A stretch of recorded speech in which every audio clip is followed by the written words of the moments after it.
It's your boy DJ Ace, man. The real DJ Ace, worldwide Ace, hood rich Ace, South Top Dog DJ Ace. I'm jumping off the porch right now. You did what I'm talking about.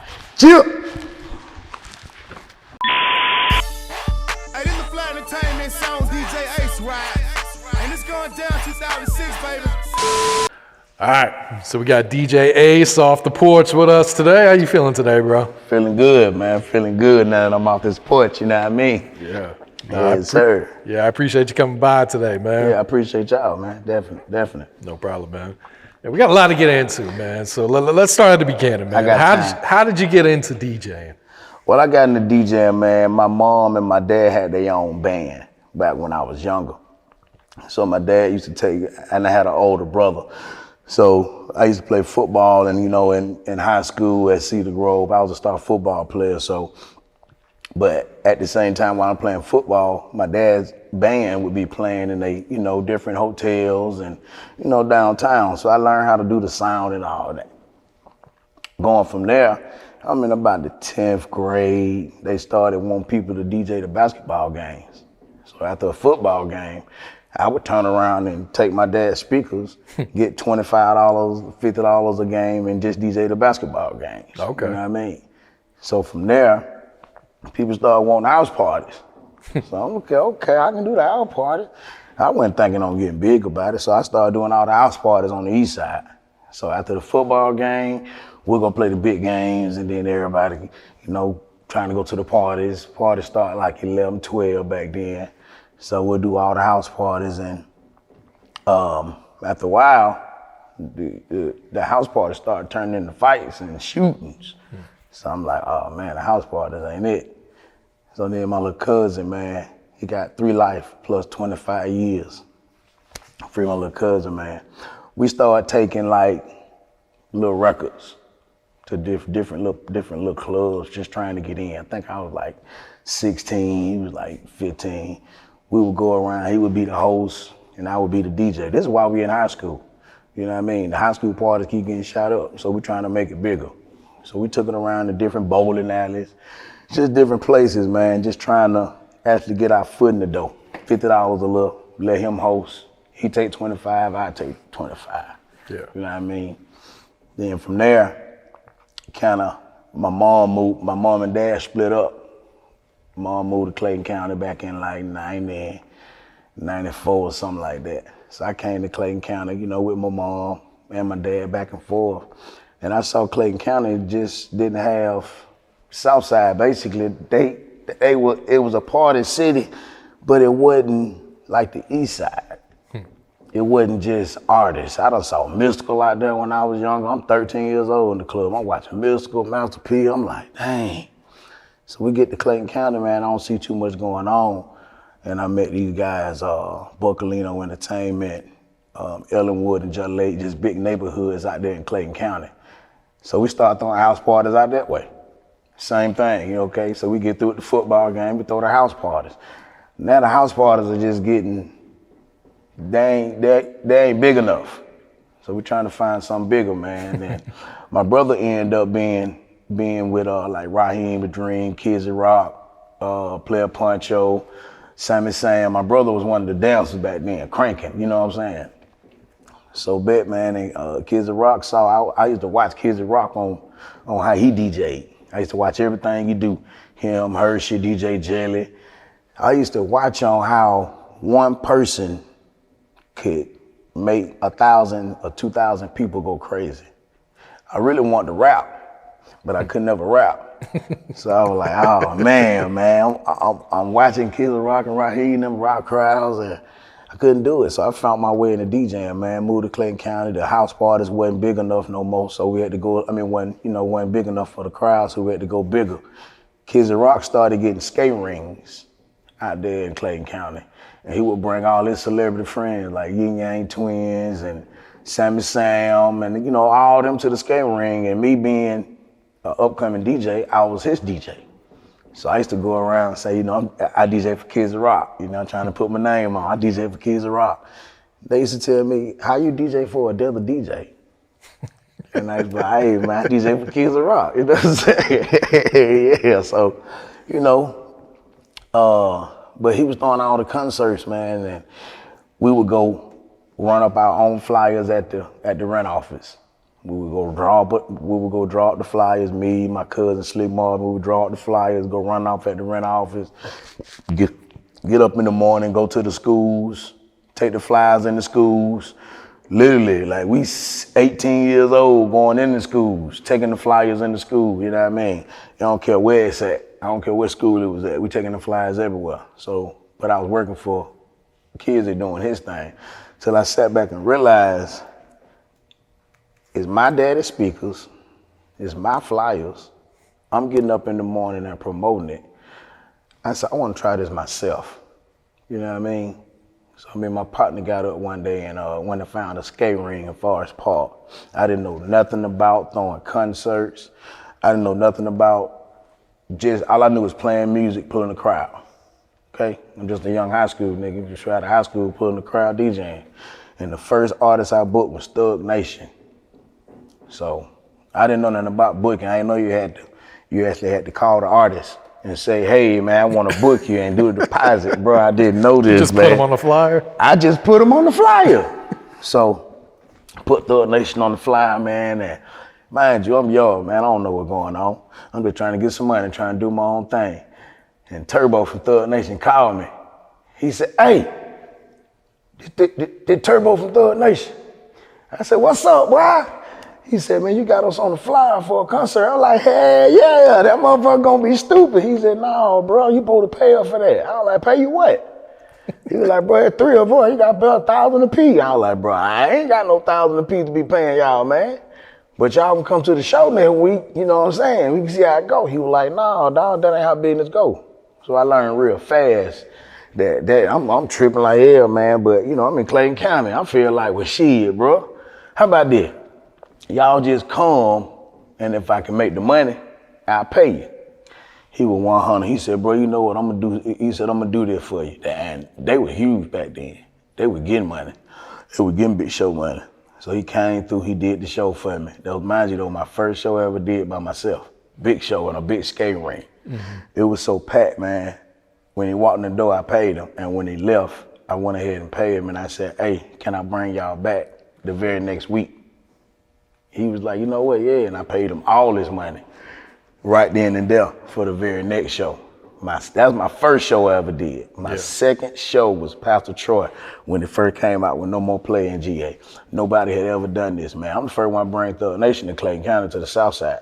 Now I got Pastor Troy. I didn't know who I was calling. I just know I was calling somebody with his camp, and he was talking fast to me. You know what I mean? He was getting money too, man, but I took a chance. I didn't know if it was gonna work or not, man. Mind you, it was in December, it was snowing, the schools was closed, they was on break, but the streets was iced up. Called Pastor Troy, man, he charged me $2,500. He was getting like $5,000, $10,000 for a show. It was for a high school show. And they said, okay, give me $2,500. Bet. It's iced up, it's snowing. I didn't think he was gonna show up, man. Pastor Troy showed up and everything. Did the show for me. Came with Big Keith, who with him to this day. Came out there with him, man. And that was my second show. And from then, boy, it's just been uphill, rock and roll, man. Yeah. Yeah. So how'd you link up with Gucci and become his official DJ? Well, actually, I've been knowing Gucci since elementary school, man. Gucci know the first girl I ever had sex with, the girl I lost my virginity to back in the 6th, 7th grade, man. Then she dumped me for a guy with the same name I got. You know what I mean? Yeah, Gucci know all that. He know me from, back in the MC Hammer day when I was young. He know me from wearing hammer pants. So the skits. He tell people, man, AB wearing them hammer pants. You know what I mean? But I've been knowing Gucci since like 3rd, 4th grade, man. You know what I mean? You know, Gucci was in the streets. I played football. I was ranked in the county and ranked in the state when I was playing football in rushing yard. I was a short quarterback though. And Gucci was in the street. You know what I mean? You know, Gucci was getting his money. But Gucci ended up going to college and everything. I didn't, you know what I mean? But I've been knowing him since elementary, high school. I think with Cedar Grove for a minute, then he got kicked out of Cedar Grove where we was at, then he had to go to McNair. McNair High School. And that's where my brother and my cousin and all them went to McNair, you know what I'm saying? So now the situation where he over there with all my family. So then one day I was playing Black T. I had seen Gucci at Club 112 downtown. This is the one in Buckhead. My boy DJ 4Play was throwing the event.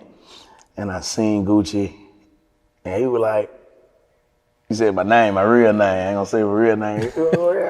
I was like, yeah, boy, what's up, boy? He was like, boy, what's up, boy? What you doing? I was like, well, I'm DJing. Actually, I was running the sound for this show. I had my daddy's sound system. Because the guy DJ 4Play, he rented my daddy's sound system. So at this point, this was Gucci first time seeing me since high school. But I came with this big sound system, and he was like, man, what you doing here? I was like, man, I'm DJing and I'm bringing the sound system. I said, what you doing here? He was like, boy, I'm performing. What you talking about, boy, what I'm doing here? I was like, boy, I didn't know you were rapping. But the Black T song, boy, that's me. I was like, yeah, I knew that, but I didn't know you were rapping. Like, I just thought you just had a goddamn song. He said, boy, you tripping. Boy, I'm gonna get your number and everything. So I got a number and everything. Mind you, I ain't seeing Gucci since elementary school. So now I'm booking Gucci everywhere. Everywhere. Old National, I don't care where it's at. He got this Black T song that's going crazy. And I'm the only guy out here on the South Side throwing concerts. There's nobody else throwing concerts on the South Side. I'm talking about, I don't care where it's at. From the West Side to the East Side. They thought you have a promoter come in every now and then and throw something. I'm throwing them all the time. And then I got this guy with this Black T song. While I got him with the Black T song, I got the Throwback Boys with the Yup in my throwback. I got them because of the CEO for Money Maker Records, they signed to him. They paying me for their promo. It just so happened the guy with the franchise boy with the white tee, them my partners. So now I'm like, boy, I got some. So they got this big old high school spot called the Rusty Rooster, country spot. It was really a white folk spot. I turned it to an all black folk spot. You know what I mean? But it was huge. They used to do big country shows, live band like Garth Brooks and all that. That's how big the stage was. And I would bring Gucci, the Yup in my throwback, franchise boy with the white tee. You know, it wasn't never no fighting beef. It was just a who got the hottest song type situation. You know what I mean? So you can say I broke all that on the South Side. That's what they say. They look at me like, well, AB breaking everything on the South Side. So I'm blowing up the Black T. Gucci come to me one day. He said, hey, boy, you don't know nothing about my song So Icy? I'm like, He's like, boy, you tripping. Come to my show next week, dog. I got a show next week. Downtown, I think it's at the Velvet Room with Trina. Trina was an all-white party, Jeezy, Gucci, Trina. So shout out to my boy Trey, Money Row, Tricky Dollar. He bring me Gucci song one day. Gucci don't know this. This before the show.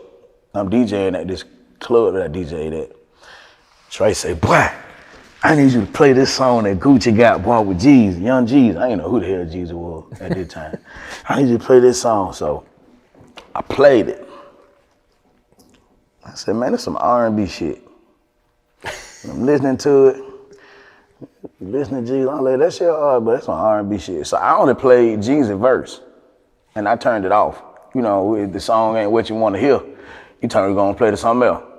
I literally only played some of Jeezy verse, but I felt like it was R&B at the time. You know what I mean? My first time hearing it, the club packed like hell. I'm in my mix. My boy Tricky Dollar, who I got more respect for, he comes say, play this song, I gotta play it. Play that shit. I turned it off. When I turned it off, Tricky looked at me, he said, bro, you ain't even like that shit, did you? I said, I did, bro. I said, I did. He probably don't remember this shit. He said, no, you didn't. Man, get my CD, dog. And so he took the CD back. That shit was crazy as hell. He took the CD back. He said, man, he crazy as hell. He said, bro, that Gucci and Jeezy. I said, dog, I'll listen to it later. I said, all right. So a couple days later, Gucci got the show at Velvet Room. All white. I think it was a Velvet Room. I know it right there across the street from where Vision was. So I'm in the club, everybody got on all white, you know what I'm saying, playing everything, playing all the music, bet. Gucci said, watch this. Boy, this song come on. Gucci Mane Waka Flocka, but the whole entire club went crazy. Trina went crazy. CTE went crazy. BMF in the building, they went crazy. They started throwing money. Everybody started popping bottles, and I'm just sitting there like, whoa, boy, this is crazy. He said that, you know what I mean? I'm getting chills right now even thinking about it, man. It was crazy. So after the whole show was over, he said, I told you, dog, I ain't doing that black T shit no more. He said, I got something else. I'm in a whole nother lane. I said, bro, I'm with you. I said, that shit hard. I ain't know I would say that first, but I was like, damn, my partner brought me that song. And I was like, boy, some R&B shit, but I ain't know what that be. But I did not know that. This at the time, nobody on the South Side knows who Gucci is. They know him from Black T. Nobody from Old National, Camerton Road, all that, everybody know Black T. Don't nobody know over here know nothing about Icy. You feel me? So when I saw that, and at the time, like I said, I came from Raheem the Dream, Kids of Rock, you know, watching shows from when I was a kid. All I'm thinking is a concert with just him. I ain't thinking him and Jeezy. I'm just thinking him. So I'm like, damn. So I got a club over here I DJ at. It was called J. Paul, Terra Boulevard. It was an all-white club. So I got a white auntie. I ain't gonna, I love them to death, but I flipped the script. I brought the hood in there, okay? When I started bringing all these rappers and stuff in there, I brought the hood in there. So I was DJing and I started bringing Gucci in there. Gucci would just show up for me. You know, it was like more family than business. So he would just show up for me. So I would just go booking him wherever. Till my daddy was doing live band sound at this spot called 20 Grand Concert Hall. Everybody in Atlanta know 20 Grand Concert Hall that was in that club. They had it was a two-side club, warehouse 4 times bigger than this. That side was a live band side. The other side was a concert hall side. And I sat back one day like, it's empty in here. Mind you, I did the same thing with the high school. I said, it's empty in here, man. I was like, man, I could throw a big concert. My daddy got his own sound system. I could bring Gucci in here. I know they're gonna give me the whole dough just because of my daddy. I ain't gotta pay none of them nothing. So I'm sitting back, man, I'm thinking about it. And then I got the Throwback Boys. Same thing I did for the high school, I'm finna go do this for these grown folk. You know what I mean? So I get the spot, I throw Gucci, Kaya. She was hot back then. I did Gucci, Kaya. This ain't never been done before now. Okay? I'm just a young nigga, I ain't know nothing about running my own business or nothing. I'm just out here having fun with doing promotion. Cause Gucci my boy. I'm in the street. I rock with all the artists. So I did Gucci, Kaya, and Pastor Troy. What's up? Yep. I already had Pastor Troy in my back pocket. You know what I mean? And paid all of them. I didn't ask for nothing for free. When I got an investor, man, shout out to my boy Ricky D. And I was a young cat. He came to me when I was like 16, 17 and just saw what I was doing and invested in some of my high school parties. He made good money over here to a point to where when they went bigger, he stayed. I can call him right now and say I need $50,000 to throw a concert. I just talked to him like a couple of weeks ago, like I want to throw something big. I ain't got to spend my money. I learned that from old school people. You ain't got to spend your money. Spend them investing money because they want to invest their money. So when they got him and I did Gucci, Kaya, and Pastor Troy together, that was one of the biggest shows to ever hit the South Side because you had 3 major artists on one stage versus going to see one major artist on one stage. I flipped the script on them. You feel me? Did all the promo myself. Every last bit of it. Got my own street team. We did put posters up, all that, radio and everything. All I needed was the check from my investor. Yeah. I sat back and I said, man, I think we spent like $20,000 and made 60. Oh, shit. So cool, I said, okay, bet. If I did that, I ain't but like 20-something years old. Let me try Gucci and Jeezy. Okay? Mind you, this has never been done before. Gucci and Jeezy got the biggest song in Atlanta right now. To this day, I'm the only DJ in history to ever do a concert with Gucci and Jeezy together. To this day, besides the Verzuz. That's it. And that's something you probably will, I ain't gonna say never see again, but it's gonna take a long time. Somebody died over that. So I sat back and I said, man, went to my partner. I said, what you think about doing Gucci and Jeezy together? He said, man, if you can pull that off. I said, I can't, but Gucci can. We pay Gucci and then give Gucci and then give Jeezy whatever you want. Mind you, at this time, Gucci wasn't getting no show money. He was getting like $1,000, $1,500. You know what I mean? I'm just booking him at little shit. This show, I think we gave Gucci like 35, because I think he started getting like 2,500, because I was booking him in country towns. It wasn't big. It wasn't big for him yet. The song was like just now popping off. So you know when a song like just a rolling and your show just be like 2,500, that's all we were doing. So I think, if I ain't mistaken, we gave Gucci the 35 or 4,500 for that show. So then we had to get Jeezy. Gucci asked Jeezy. Jeezy said he wanted Gucci didn't ask him, Ricky D asked him. They tried to get Coach K now. This when Coach K had him. They wanted like 15,000. Ricky D was like, nah, man, hell no. Jeezy ain't got no hits out right now. Feel me? It just going off icy, but Jeezy had the name. Gucci had the music right then. As far as the song, Jeezy had the name. So I think we got Jeezy down to about 10. Got down to about 10. Bet. Show go down. Concert go great. Packed like hell. CTE in the building. Saint Self in the building. LaFleur Entertainment. Everybody's in the building. At the end of the show, we are in the hood, okay? I'm driving Gucci van around. We're in the hood, man. The dumbass the parking lot people tells Jeezy people to park in the back of the club. I'm not from Old National, okay? I just throw concerts over there. So I don't know, I just come in to get this club, operate a big show, and go home. They tell Jeezy got like 15, 20 cars with him. Mind you, this the first concert to ever, since that all-white party, that you have ever seen Jeezy and Gucci on the show together. I'm gonna get that DVD too. They tell all Jeezy and them cars to park in the back. All their cars get broke into. Oh, shit. Like 15, 20 cars. They got, if I ain't mistaken, they got all their guns, and they got the back end. I don't know about the front end, whatever, but I know they got the back. They got the back end and all their guns. Okay. I find out at the end of the night, lights turned on and everything. Gucci and them gone. Ain't nobody there but my security, my daddy, because it's my daddy's sound system. My daddy's sound system. All Jeezy security. Jeezy. And them niggas come back in the door. Hands on the hip, hands on the way.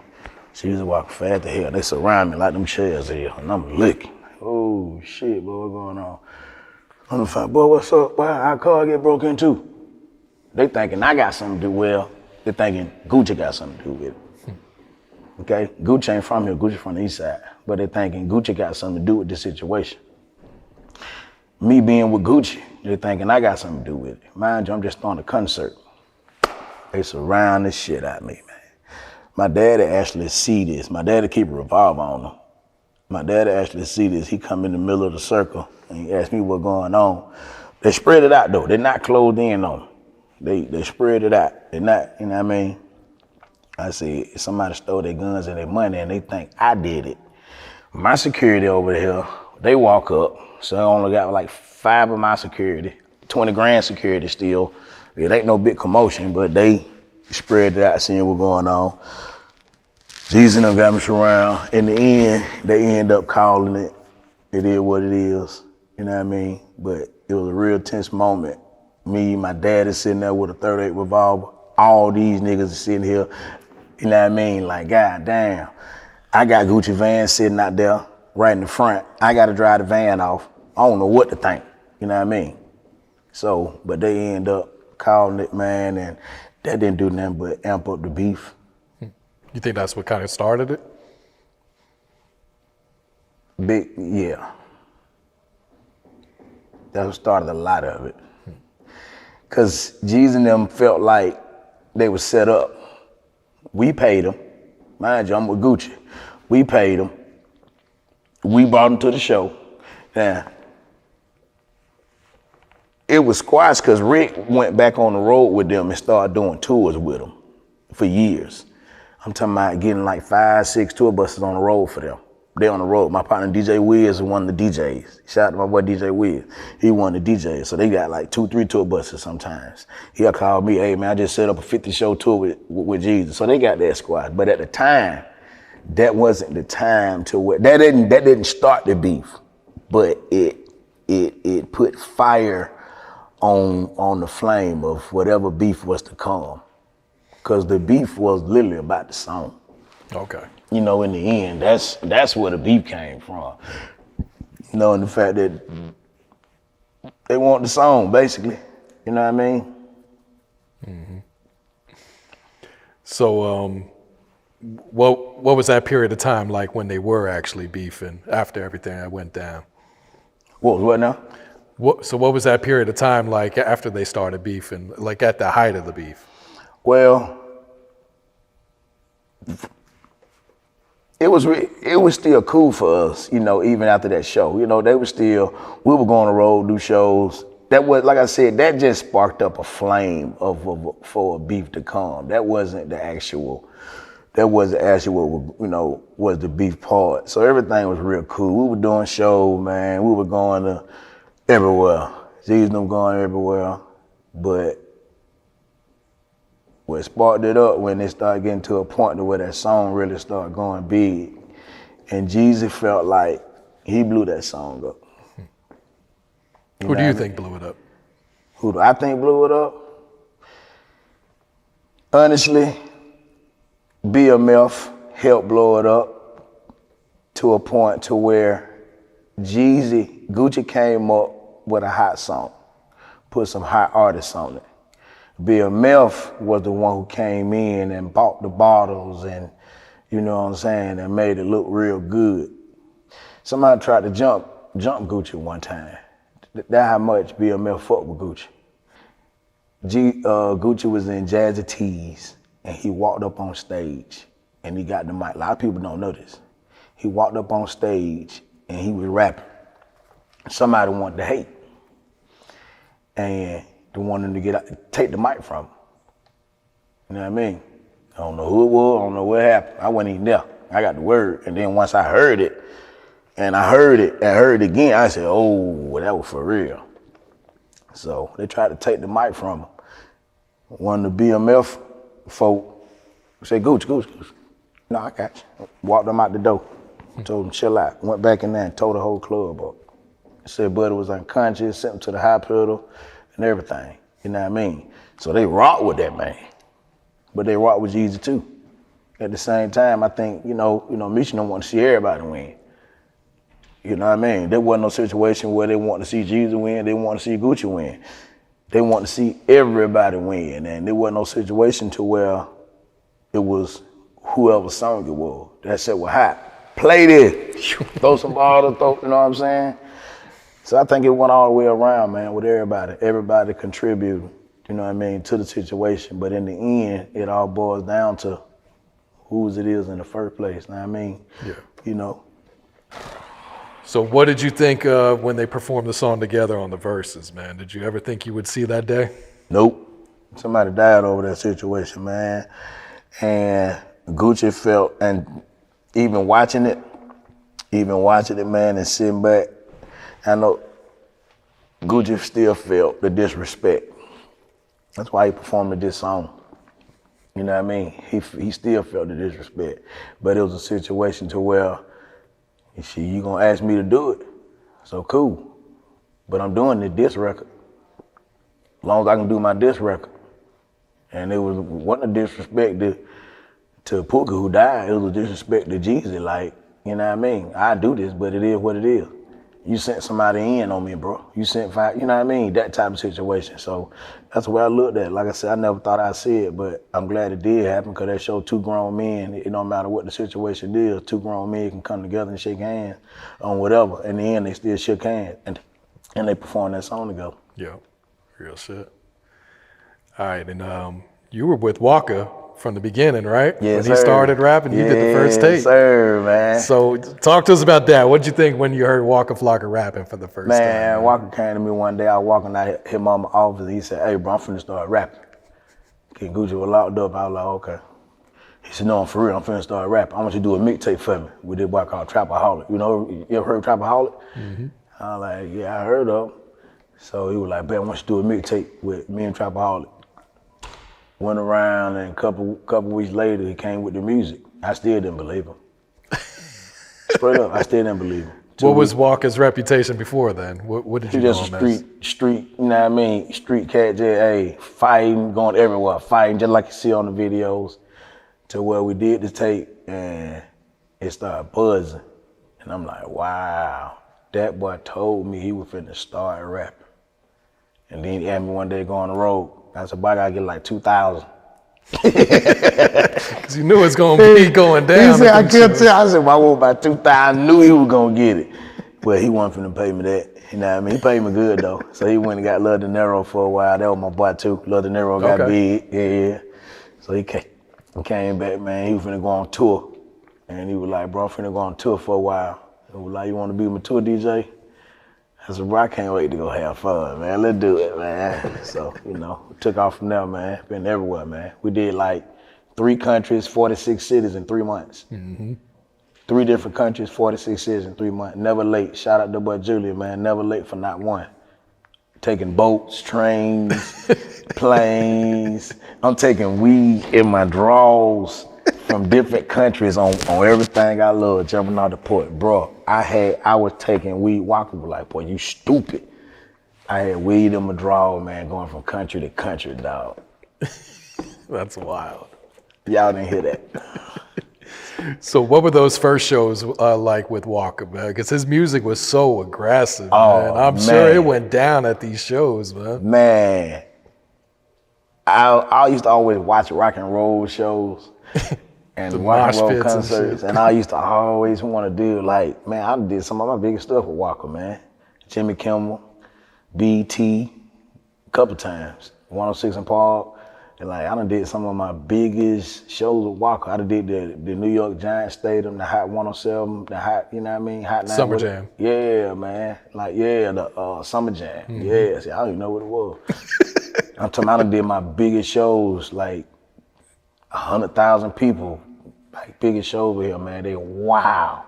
I'm crowd surfing, you know what I'm saying? How many DJs you know crowd surf, man? Straight from the hood, man. Yeah, man. I love it though, man. I love it. Because it's different with Gucci. Gucci laid back. Mm-hmm. Waka, man, you know, Gucci and OJ, they laid back. The Red, he turned up.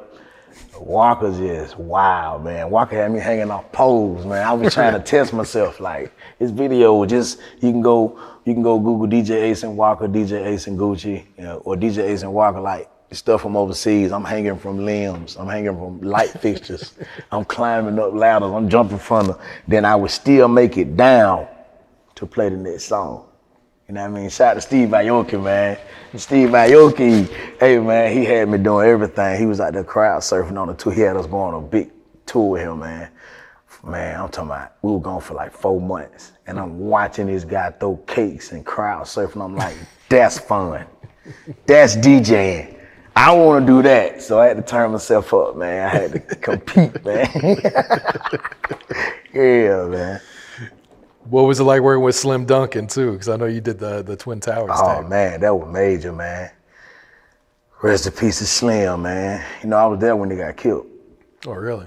Me and my youngest daughter, man. It's like, through the whole Brick Squad, man. It's like I done been through, that's why I'm writing a book about it, man. I've been through everything with them boys, from beginning to end, and it's still going. But it was lovely, man. Slim was real humble. He was hard in the street, but real soft-hearted, real giving, you know what I'm saying? But didn't play no games. He didn't play no games, man, you know what I mean? To a point to where that situation, I don't want to speak too much on it, but it was just stupid because, you know, it was, people think it was just something happened then. That was a beat that had ongoing. Like when they see each other, it was like, you know, F you, but never fighting. And for that to happen over some candy, it was really a personal, you know what I'm saying? But man, Slim was like one of the hardest. If Slim was here right now, man, I know Slim would be out here making millions, man. Millions. And just seeing the Reds take off, you know what I mean?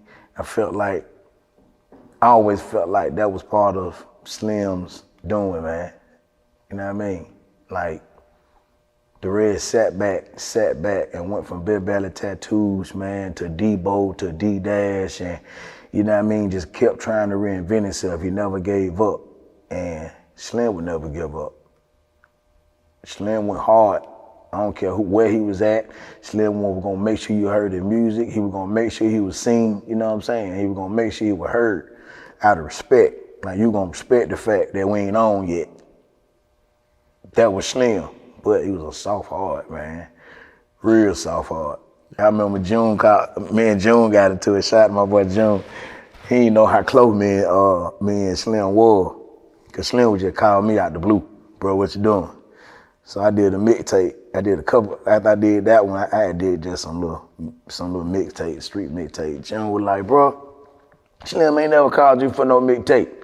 Slim ain't never called you. He rock with you like, boy, you don't get out my face, boy, that's my dog, man. Yeah, man. I love that boy though, man. Yeah.